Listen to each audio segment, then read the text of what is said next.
E aí pessoal, tudo bem? Meu nome é Antônio Kozikoski e eu vou trabalhar com vocês algumas questões de direito constitucional. Vocês que vão fazer o concurso do Tribunal de Contas do Estado de Pernambuco, sejam bem-vindos, todos vocês. E a gente tem um edital já debatido, né? Eu vou começar com questões relacionadas aos direitos e deveres individuais e coletivos. Porque a tua banca, a Banca CESP, ela insiste em cobrar alguns temas que às vezes confundem. Por exemplo, veja essa questão. Acerca da personalidade jurídica, blá blá blá blá blá. Né? Entre os estrangeiros, apenas os residentes no Brasil fazem jus aos direitos e garantias fundamentais inscritos no texto constitucional. Isso é verdadeiro ou isso é errado? Olha, o artigo 5º da Constituição, ele fala que são assegurados, né, aos brasileiros e aos estrangeiros residentes no país a inviolabilidade do direito à vida, liberdade, igualdade, segurança e propriedade. Bom, se eu for considerar a literalidade da Constituição no artigo 5º, eu diria que isso é verdadeiro, mas eu não posso dizer que é. Isso é falso. Embora o texto constitucional diga que os direitos são para os brasileiros e para os estrangeiros residentes no Brasil, a jurisprudência do Supremo Tribunal Federal e a doutrina unanimemente afirma que aqueles direitos que ali estão no artigo 5º aplicam-se sim na medida do possível para estrangeiros que por aqui transitam. Se eu sustentasse de forma contrária ao que eu estou dizendo, eu poderia lhe dizer que então é permitido matar o estrangeiro que veio visitar alguém no Brasil. Por não, ele não tem direito. Claro que tem. Então essa questão, essa primeira alternativa aqui, essa primeira afirmativa é errada. Errada. Cuidado, isso é muito, muito importante. E a banca, ela gosta muito dessa parte inicial do artigo 5º. Há outros temas, né, há outros pontos relacionados ao artigo 5º que já foram cobrados. Essa questão ela é um pouco mais antiga, mas ela é paradigmática, né? A gente tem que analisá-la rapidamente. Veja aí, ó. Os direitos e as garantias fundamentais previstos na Constituição são ilimitados, não podendo haver limites para sua aplicação, uma vez que eles são considerados normas constitucionais. Então, isso aí, meu querido, minha querida, está errado também por vários pontos. Vários pontos. Porque a regra é a seguinte: nenhum direito é absoluto. Nenhum direito é absoluto, nem mesmo aqueles colocados no artigo 5º. Alguém poderia me falar, Antônio, isso é mentira porque a vida é absoluta. Não, não é. Mesmo a vida encontra exceções no texto constitucional. A gente sabe da existência de pena de morte em caso de guerra declarada, por exemplo, né? Então, esse fato já me permite dizer que essa alternativa está errada. E ainda assim, essa justificativa, ela está errada. Não é porque a norma constitucional que é absoluta, claro que não. Há várias exceções aos dispositivos constitucionais. E tem errado. Maravilha, né? Então, quanta coisa a gente pode extrair de questões relacionadas a aquela previsão introdutória ali do artigo 5º. Agora vejam, também de disposições simples, a banca às vezes faz ali uma limonada, né? De um limão a gente faz uma limonada. Isso aqui caiu 2 vezes em 2016, em 2 provas relevantíssimas. A primeira aí na do INSS, um super concurso, e a segunda lá na DPU, basicamente caiu a mesma coisa. Eu vou responder aquela ali da banca CESP, todas são, né? A do INSS, eu quis dizer. O direito à vida desdobra-se na obrigação do Estado de garantir à pessoa o direito de continuar viva e de proporcionar-lhe condições de vida digna. Isso é verdade? Isso é falso? Tem cara de verdadeiro? Sim, claro, tem cara de verdadeiro e é verdadeiro. O direito à vida, ele se divide em 2 perspectivas. Uma primeira é a obrigação que o Estado tem de manter-me vivo, e a segunda é a obrigação de dar-me condições para que eu possa viver com dignidade, com plenitude. Então esta alternativa é verdadeira. O direito à vida, ele então possui esse duplo viés. Eu poderia trazer aqui aquela questão da DPU, né, que basicamente repete: o direito fundamental à vida também se manifesta por meio da garantia de condições para uma existência digna. Sim, é verdade. É plenamente verdadeiro, né? O seu coração ele tem que bater mais forte quando você vai responder algumas questões da CESP. Tem que entender aí que é óbvio, o direito à vida, eles não teria por que eu dizer que isso daí está errado. Concorda comigo? Excelente, excelente. Agora, também, a gente tem um direito que é muito bacana, o direito à igualdade. E estou trabalhando aqui com algumas questões polêmicas da banca, né? O princípio constitucional da igualdade garante a todos o direito ao tratamento idêntico no âmbito da elaboração e da aplicação da lei, sendo proibido qualquer tipo de tratamento normativo diferenciado. Então, isso é verdade? Não, não é verdade. Isso é errado, porque embora o princípio seja o da igualdade, né, essa igualdade ela incide de forma diferente para as pessoas. Diz a doutrina que estuda a igualdade, que igualdade consiste, na verdade, em tratar os iguais de forma igual e os desiguais de forma desigual na medida das suas desigualdades. Então, com base nesse meu raciocínio, eu posso, por exemplo, sustentar uma proteção do mercado de trabalho para a mulher, eu posso sustentar idades diferentes para aposentadorias, eu posso sustentar várias, tá? Vários exemplos. Então, isso aí está errado. Não é proibido qualquer tipo de tratamento diferenciado. Não, não mesmo. Então, galera, estamos indo aí, né, a questões importantes da banca CESP. Banca que vai gerir aí o seu concurso preparatório do Tribunal de Contas do Estado de Pernambuco, Sebrasp, como queira. Aí a gente vai para frente, Brasil, e analisa essa questão que caiu ano passado, 2016, no Tribunal de Contas do Estado do Pará. Então, auditor de controle externo, né, na área de comunicação e jornalismo. O beneficiário do direito de resposta, quando na modalidade de retificação espontânea e na dimensão do agravo, fica impedido de prosseguir na reparação de danos por meio de ação judicial. Pelo amor de Deus, veja, é só tamanho safadeza isso aí, tá? Só tamanho safadeza, porque parece difícil, mas não é. A Constituição, ela fala assim, que é livre a manifestação de pensamento, sendo vedado o anonimato. E é garantido o direito de resposta proporcional ao agravo, sem prejuízo de uma indenização por dano material, moral ou à imagem. Então, quer dizer, aquele beneficiário do direito de resposta, aquele que vai usar o direito de resposta, ele não está proibido de ajuizar a ação respectiva. Não, ele não é proibido. Ele pode sim entrar com a ação. Então essa alternativa, ela é errada. Ele fica impedido de entrar com a ação? Não, não, não. Tá bom? Então pronto, show de bola, maravilha. Mais uma questão também aí para mala, gabarito errado. Não me perca questões como essa. Aí, o que mais que a gente tem? Isso daqui versa sobre basicamente a mesma coisa, vou deixar de lado. O tema que é sempre muito recorrente é o tema da liberdade de associação. Então perceba, né, mais uma aí do Tribunal de Contas do Pará. Depende de decisão judicial com trânsito em julgado a suspensão das atividades de associação que tenha praticado alguma ilegalidade. Então, na parte de liberdade de associação, a gente lembra que é livre, né, a associação para fins lícitos, é vedada de caráter paramilitar, é feita a associação independentemente de autorização do Estado.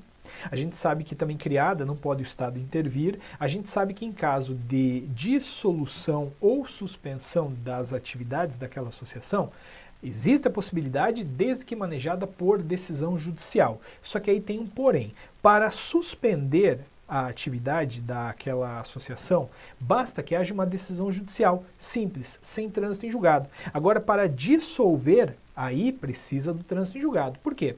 Porque a suspensão é menor, né? A suspensão é temporária, ao passo que a dissolução é definitiva. A definitiva pressupõe trânsito em julgado, a temporária não. Então essa alternativa é errada. Por quê?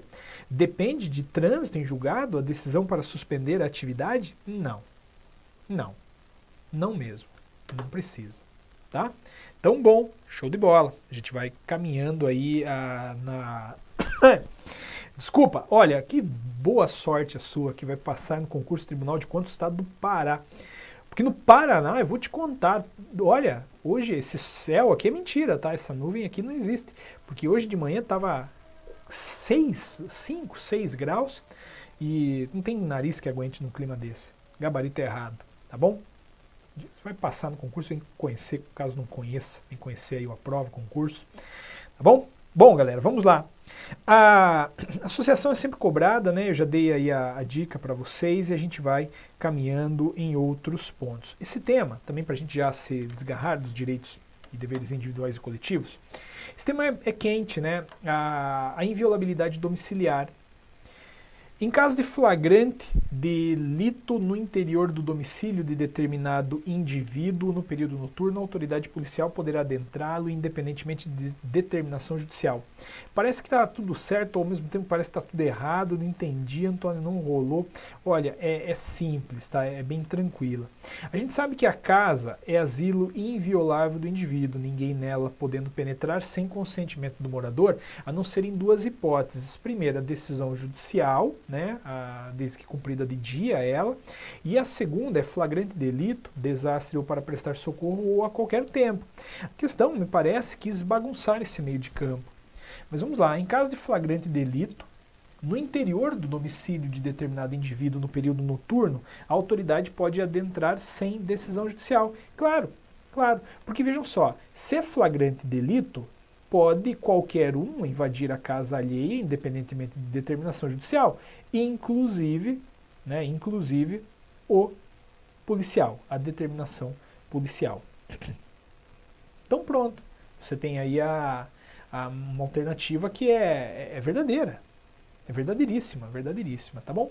Pronto, então vamos lá, questões relevantes aí de direitos e de deveres individuais e coletivos. Eu poderia ficar muito mais esse tema, mas também como a gente tem aí uma certa carga horária, né, limitada, a gente vai passar adiante. Vejam só, tudo que é do artigo 5º é relevante, você vai se comprometer comigo a estudar e vai também dar uma ênfase aí nos remédios constitucionais, aquelas ações específicas lá do artigo 5º que se voltam para a defesa de direitos específicos. Em termos de remédios constitucionais, né, a gente tem que tomar cuidado muito com o habeas data. Veja, a banca ela tem uma certa predileção e eu trago essa questão aqui como representativa de uma tendência de cobrança. O habeas data não é meio de solicitação e obtenção de informação de terceiros, uma vez que tem como objetivo assegurar o conhecimento de informações relativas ao próprio impetrante.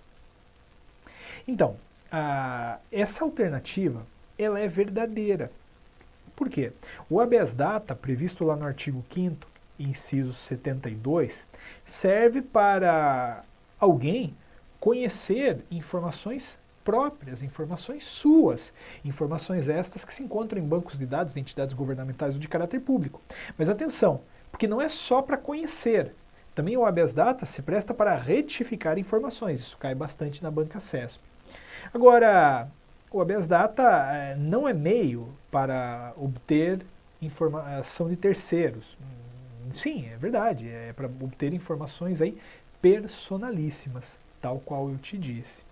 E esse negócio da retificação é muito relevante porque, olha, nesse mesmo ano, 2015, caiu também lá na prova do STJ, de analista judiciário, essa pergunta: o habeas data não se presta à retificação das informações constantes de bancos e dados de entidades públicas. Muita gente acha que o habeas data se presta apenas para conhecer, quando em verdade ele também se presta para quê? Para retificar. Para retificar. Então é errada essa alternativa, gabarito aí errado, certo? Então é isso aí, dá uma olhada com carinho nessa parte toda aí de direitos, beleza? Só uma coisa, tá? Tem uma coisa muito parecida com o direito de informação, que é o direito de obtenção de certidão. A certidão, ela não é obtida por habeas data, e sim por mandado de segurança. Está caindo, está dando aí o que falar, Na parte de nacionalidade, que já dão um salto, porque a parte de também direitos dos trabalhadores urbanos e rurais, direitos sociais, é uma leitura simples, né? E não vejo problema. Agora, essa questão aqui, olha, quando caiu em 2014, vou te contar, hein? Vou te contar. Essa questão, eu vou ser muito transparente contigo, tá? A primeira vez que eu vi essa questão, eu errei, porque eu caí na pegadinha que a maioria cai. Se um casal formado por um cidadão argentino e uma cidadã canadense for contratado pela República do Uruguai para prestar serviços em representação consular desse país no Brasil, e durante a prestação desses serviços tiver um filho em território brasileiro, tal filho, conforme disposto na Constituição, será brasileiro nato. A tendência é as pessoas dizer não. Isso é errado. Por quê? Porque são brasileiros natos, os nascidos no Brasil, ainda que de pais estrangeiros, desde que não estejam eles a serviço do país de origem. Ah, Antônio, eles estavam a serviço do país de origem, então a criança não é brasileira nata. Mas atenção, não é bem assim. Veja comigo. Você tem aí um menino que é da Argentina. Casou versus uma menina que é canadense. Ambos foram contratados pelo Uruguai para prestar serviços aqui no Brasil. E aqui no Brasil eles tiveram o nenê. O nenê é brasileiro nato, com certeza. Por quê? Porque os pais estrangeiros não estavam a serviço do país de origem, eles estavam a serviço de quem? De um terceiro país. Então, se estivessem eles a serviço da Argentina ou do Canadá, aí concordaria, não seriam brasileiros natos. Mas eles estavam a serviço de quem? De um terceiro país. Então, cuidado, isso aqui é super legal, né? Bastante gente, infelizmente, errou lá na ocasião, mas alguns acertaram e passaram. E se cair de novo, o que interessa é você vai matar. Tá bom? Ótimo. Sistema nacionalidade é muito cobrado, viu? Muito mesmo, e normalmente as coisas caem nessa forma de problema. E essa daqui também, veja aí, ó. Para que o filho de casal brasileiro, nascido em país estrangeiro, seja considerado brasileiro nato, ambos os pais devem estar nesse país a serviço da República Federativa do Brasil. Isso aí é verdadeiro? Ou isso aí é falso? Então, o artigo 12, inciso 1, a linha B da Constituição, fala que são brasileiros natos os nascidos no estrangeiro, de pai brasileiro ou de mãe brasileira, desde que qualquer um deles esteja a serviço do Brasil. Então isso é errado, porque não é necessário que ambos os pais estejam, basta que qualquer um deles esteja. E aí a gente já dá à criança a nacionalidade brasileira. Tá? Ok. Depois, na parte de nacionalidade, também é possível que caia alguma coisa relacionada a... Como é que é o nome daquilo? Tratamento diferenciado. Então, se sabe que existem tratamentos diferenciados entre brasileiros natos e naturalizados. Concorda? Um dos tratamentos diferenciados reside no cargo privativo de brasileiro nato, artigo 12, parágrafo 3º. Então, são privativos de brasileiros natos os cargos de presidente e vice-presidente da República, presidente da Câmara e presidente do Senado e ministros do Supremo Tribunal Federal. Aqui tem várias pegadinhas, olha, não é privativo de brasileiro nato o cargo de deputado ou de senador. É privativo de brasileiro nato o cargo de presidente da Câmara ou de presidente do Senado.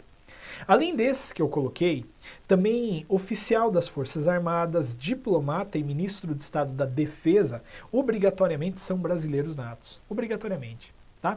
E aí a questão quer saber, o brasileiro naturalizado poderá ocupar o cargo de presidente do Senado?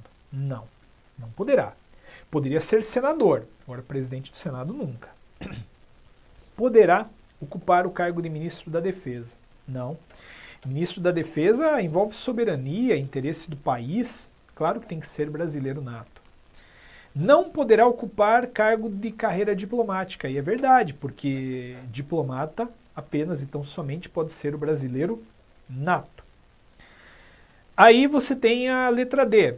Perderá a nacionalidade brasileira no caso de reconhecimento de nacionalidade originária pela lei estrangeira. Não. Aqui, a questão deu uma escapada para o 12, parágrafo 4º, inciso 2, a linha A. Ainda dá para colocar aqui. O 12, parágrafo 4º, ele fala assim, ó, será declarada a perda da nacionalidade do brasileiro, qualquer um, nato ou naturalizado, que adquirir outra nacionalidade, salvo aquisição de nacionalidade originária pela lei estrangeira. Então, quando um brasileiro nato ou naturalizado adquire outra nacionalidade, a regra é, perde a nacionalidade brasileira sim, mesmo nato. Agora, não perderá se a nacionalidade lá de fora for uma nacionalidade originária, que é aquela ganha, né, de maneira involuntária. Por exemplo, olha,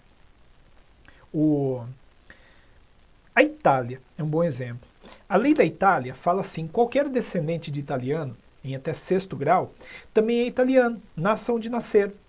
Então, se você é neto de italiano, parabéns, você já é italiano. Talvez você não tenha o documento ainda, mas você já é. Nesse caso, já que o texto lá de fora te deu a nacionalidade sem você ter pedido, ao adquiri-la, você não perde a brasileira. Agora, quando a gente vai para fora se naturalizar, se sujeitar àqueles critérios de naturalização, passar um tempo na permanência, adquirir posse, trabalhar, coisa e tal, adquirindo a nacionalidade lá fora, o que acontece com aqui de dentro? Perde sim. Tá bom? Atenção, dá uma olhada lá no 12, parágrafo 4º, esses dois, a linha A. Agora, esse naturalizado pode ocupar cargo de ministro do Supremo? Não. Poderia ser ministro do STJ, aí tudo bem. Agora, do Supremo, não. Não. Beleza? Gabarito letra C. Olha, esse tema é muito importante, tá? Muito importante mesmo. Mesmo. E isso tem caído, inclusive em questões aí relacionadas ao concurso que você vai fazer. Por exemplo, começa aqui, ó. Em 2010, João foi naturalizado brasileiro e em 2012 se envolveu em tráfico ilícito internacional de entorpecentes. Devido a essa infração penal, determinado país requereu sua extradição. Nessa situação, o pedido deverá ser negado, uma vez que a Constituição veda a extradição de brasileiro. Não, espera lá. O artigo 5º, inciso 51, ele fala que nenhum brasileiro será extraditado, salvo naturalizado em duas hipóteses. Crime comum antes da naturalização ou envolvimento com tráfico ilícito de entorpecentes e drogas afins antes ou depois. Então a Constituição, ela não veda a extradição de brasileiro. Ela proíbe sim a extradição de brasileiro nato. Do naturalizado ela permite. Então isso aí está errado. Por quê? Porque o cara era naturalizado, praticou tráfico, já era. Já era. Pode sim mandar embora. Ok? Legal. Aí, depois, a gente vai ter uma... E olha, e só assim para reforçar isso em 30 segundos, não tenha medo de questões como essa. Porque às vezes cai, e aí a palavra nenhum, nunca, jamais, sempre assusta o concurseiro. Em nenhuma hipótese o brasileiro nato pode ser extraditado. Verdade. Mas cadê a exceção? Não tem. Está certo porque não tem exceção. Em nenhuma hipótese o brasileiro nato pode ser extraditado. Tá bom? Bom, aí a gente vai para Frente Brasil para falar um pouco sobre aqui a parte de direitos políticos. Direitos políticos. A alistabilidade, que se refere à capacidade do indivíduo de ser eleitor, com direito de participar da escolha dos mandatários, é vedada aos estrangeiros e durante o período do serviço militar obrigatório aos conscritos.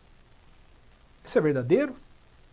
Então, de fato a alistabilidade, que é aquela condição que a gente tem de tirar o título de eleitor, ela é obrigatória para maiores de 18 e menores de 70, é facultativa para quem tem entre 16 e 18, mais de 70 e é analfabeto, e é proibida para estrangeiro e conscrito. Conscrito é aquele que está fazendo serviço militar obrigatório.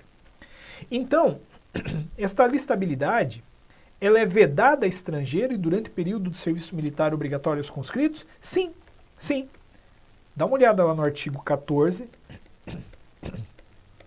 parágrafos 1º e 2º, tá bom? Direitos políticos é uma tendência, é sempre uma tendência cobrar. E aí você vai para frente e se depara com questões como esta daqui, por exemplo. Serão cassados os direitos políticos do indivíduo condenado criminalmente em sentença transitada em julgado. Então, essa é uma das maiores pegadinhas, né? Uma das maiores pegadinhas. Não há cassação de direitos políticos. Existe perda ou suspensão. Perda ou suspensão. Cassação não há. Existe perda ou suspensão nas seguintes hipóteses: cancelamento de naturalização por sentença judicial definitiva. Isso aqui é hipótese de perda. Se a pessoa não tem mais a naturalização, naturalmente não tem mais os direitos políticos. Incapacidade civil absoluta é suspensão. Condenação criminal transitada em julgado é suspensão enquanto durarem os efeitos. Para a banca CESP, a parte de recusa de cumprimento, a obrigação a todos imposta e prestação alternativa, ela tem sido dada como perda, né? E também a parte de improbidade administrativa, a gente tem aí a parte de suspensão. Agora, cassação nunca há. Cassação de direitos políticos, esqueça, nunca haverá. Beleza? Show de bola, hein, galera? Nunca haverá. Então, tá errado isso daqui. Agora, depois disso, o que você tem aí? A parte do seu edital, que versa lá sobre poder executivo. Executivo é um tema bom para essa prova. E a gente pode pegar aqui a parte de atribuições ou de responsabilidade. Olha aqui. O presidente da República pode, mediante decreto, independentemente de autorização do Congresso, extinguir cargos públicos quando vagos. Sim, está lá no artigo 84, inciso 6, que o presidente da República ele pode dispor, mediante decreto, sobre a organização e funcionamento da administração federal, salvo se isso implicar em aumento de despesa ou criação/extinção de órgão público. E também por decreto, ele pode extinguir cargo ou função vago. E se é decreto, ele faz sozinho, independente de autorização do Congresso. É uma canetada que ele próprio dá. Então essa alternativa é verdadeira. Olha, na parte de atribuições do presidente, vou te dar uma dica. O que há de mais importante é o artigo 84, incisos 6, 12 e 25, primeira parte. Por quê? Porque as atribuições do presidente são, em regra, indelegáveis. Mas essas daqui fogem à regra da indelegabilidade. Fogem. Essas daqui são delegáveis. Delegáveis para quem? Ministro, advogado-geral da União e procurador-geral da República. Então não esqueça, via de regra, o que o presidente faz, só ele faz. Mas o que está nesses três incisos, aí a gente pode passar para outros com certeza. A banca sempre cobra, tá? Por exemplo, ali naquele inciso, eu tinha aqui, ó, o item 12, né? E o item 12 fala que o presidente pode conceder indulto e comutar penas. Conceder indulto é perdoar. Comutar pena é trocar uma pena grave por uma pena não tão grave. Ele pode delegar isso? Pode. E a banca quer saber. Porque ela veio e perguntou, por exemplo, a concessão de indulto e a comutação de penas são competências indelegáveis. Não, errado. Agora está errado. Porque essas competências são claramente delegáveis. A parte de atribuições é importante. Tá, Antônio, mas ele pode delegar para quem? Né? O presidente pode delegar ao presidente, aliás, o presidente pode delegar ao vice a atribuição de vetar projeto de lei? Está errado por dois motivos. Primeiro, porque vetar projeto de lei é indelegável, não está no artigo 84, incisos 6, 12 e 25, primeira parte, portanto cai na regra. Demais disso, vice-presidente não é delegatário de nada. O vice-presidente, ele auxilia o presidente. Ele auxilia o presidente, né, na substituição, na sucessão, mas ele não é delegatário de coisa alguma. Fechou? Galera, uma aula então está à vista. Na próxima a gente vai continuar com temas importantes. E eu tenho para mim, inclusive, que vai cair na tua prova algo de responsabilidade. Vamos debater isso lá no próximo encontro, mas por hoje é só. Obrigado, sucesso, até a próxima aula.